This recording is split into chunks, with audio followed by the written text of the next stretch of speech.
Hello there. Hello and welcome back to the D-COT disCast. Today is February 8th, 2023, and we are halfway through the week. Let's give each other a high five for making it through. Today we're talking about inconveniences for those staying at the Grand Floridian, housekeeping at the Walt Disney World Resort, a sinking boat at Pirates of the Caribbean, and more. The lava pool water slide at Disney's Polynesian Village Resort has reopened after closing for refurbishment in early January. The lava pool at Disney's Polynesian Village Resort features a towering volcano, a waterfall, and zero-depth entry, but its biggest draw is the 142-foot water slide. While the slide was refurbished, the rest of the pool did remain open. However, my favorite pool will always be Stormalong Bay. It's just impossible to get a DVC reservation. Disney World has announced that the walkway connecting Disney's Grand Floridian Resort and Magic Kingdom will be closed beginning February 13th. Here is the announcement from Disney. As we prepare to refurbish more guest rooms and buildings at Disney's Grand Floridian Resort and Spa, the walking path between Grand Floridian and Magic Kingdom Park will be temporarily closed beginning February 13th and is expected to reopen late this spring. Boat and monorail transportation will remain available to guests traveling to Magic Kingdom. I never took a trip over this walkway. I always wanted to, never had the opportunity or chance to, but from what I understand, this is a really handy way to get to the Magic Kingdom. Guests affected by this change will most definitely be a little aggravated, especially if they've used it before. At the Walt Disney World Resort, I have some really exciting news to share. Disney has announced the return of full housekeeping to all Walt Disney World Resort hotels this month. This was the statement from Disney. We've heard from many of you about how much you love and have missed the more regular housekeeping services we offered prior to the pandemic, and I'm excited to share that we've been ramping them back up across Walt Disney World Resort hotels.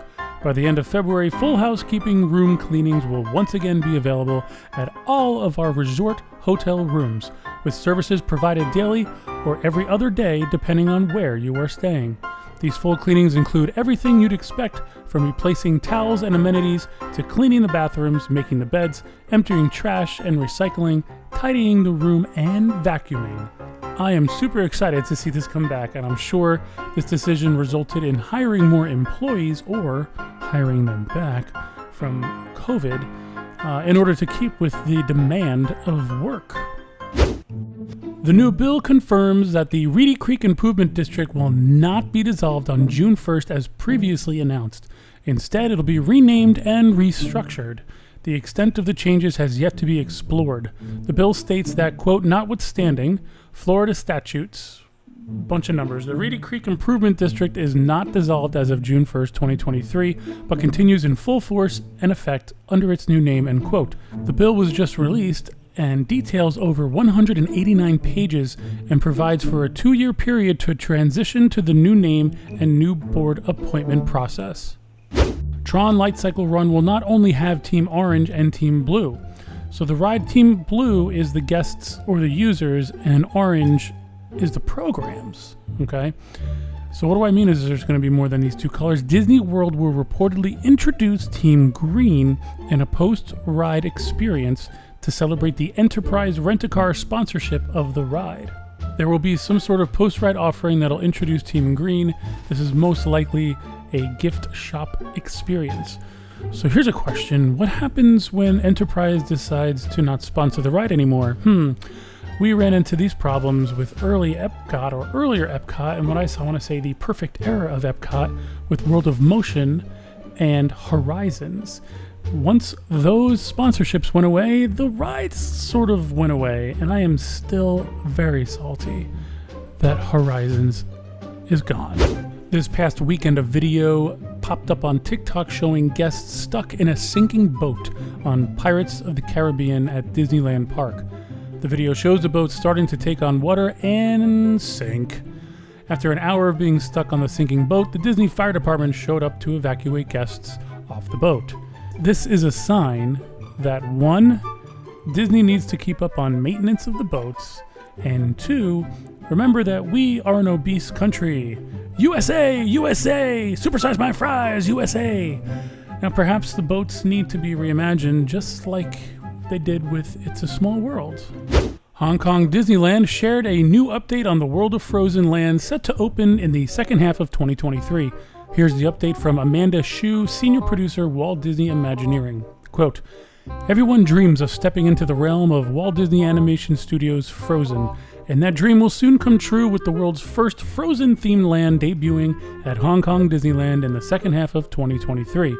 World of Frozen prides itself as the park's largest expansion and the world's first Frozen-themed land that will be home to 2 new attractions, namely Frozen Ever After and the first-of-its-kind Frozen-themed, family-friendly roller coaster, Wandering Oaken's Sliding Sleighs.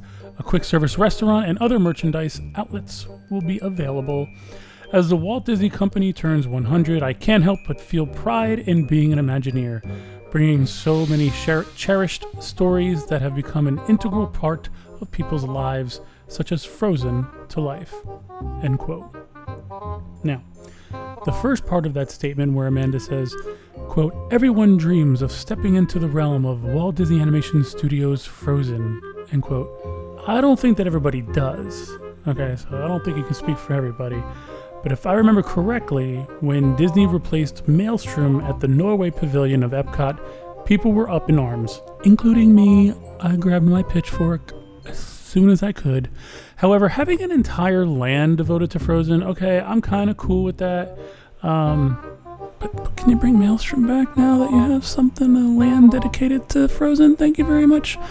Disney Parks posted drone footage on their YouTube channel if you want to go check it out of their work in progress. It does look really good. And if I'm ever over in Hong Kong, I would definitely check it out. But yeah, go check out the Disney Parks YouTube channel and you can see the drone footage.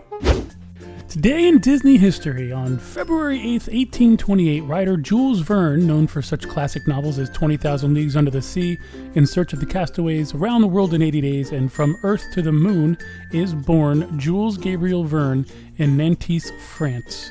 Not sure if I said that right. Many Disney Imagineers were inspired by Jules Verne. To name one, Disney's 1954 blockbuster hit 20,000 Leagues Under the Sea was based on Verne's 1870, I'm going to butcher this, 20 mille lieues sous les mers. Sorry. Jules was also mentioned in the Timekeeper attraction at Magic Kingdom way back when. Did you ever get to see that, or do you even remember it, or have you even heard of it? Well, back in 1994, the Timekeeper opened at the Metropolis Science Center in Tomorrowland at Magic Kingdom Park. It was hosted by a wacky robotics tour director named Timekeeper. This Circle Vision 360 movie took guests in their time machine theater through dramatic moments in the past and also into the future. I'm going to play you a snippet from The Timekeeper where they mention Jules Verne. We're about to meet 2 of my greatest heroes, H.G. Wells and Jules Verne. So where are they? What am I, a map? Oh, look, here comes Mr. Wells. But I don't see Jules Verne. Drop down, move closer, blend in, mingle, mingle, mingle. Don't just hover, blend. Look, right there he is, a man with his head in the stars. Jules Verne. Monsieur Verne, permit me to present Monsieur H.G. Wells. Monsieur Wells. The honor is mine, sir. Oh, and mine too, sir. Your work, Mr. Wells, caused quite a sensation. Particularly the time machine. Yes, the time machine. I've brought along a model for La Conférence. I spent my life writing about the possible, and you prefer the impossible. Impossible? No, sir. This may be improbable, but believe me, it's not impossible. Good reply. 1 point. Have you traveled through time? Have I ever traveled through time? I have traveled through time as often as you have traveled from the Earth to the Moon, sir. Yes. Easy, boys. Too much coffee? Time machine, we have only 10 minutes until the conference begins. Well, we'll continue this, Monsieur Verne. À bientôt. Time travel. It's impossible. Oh, yeah? Look again, Frenchie. Well, that's it for today's D-COT disCast. Thanks for joining us, and thanks for listening. We look forward to providing you more news on Friday, January 10th. Thank you!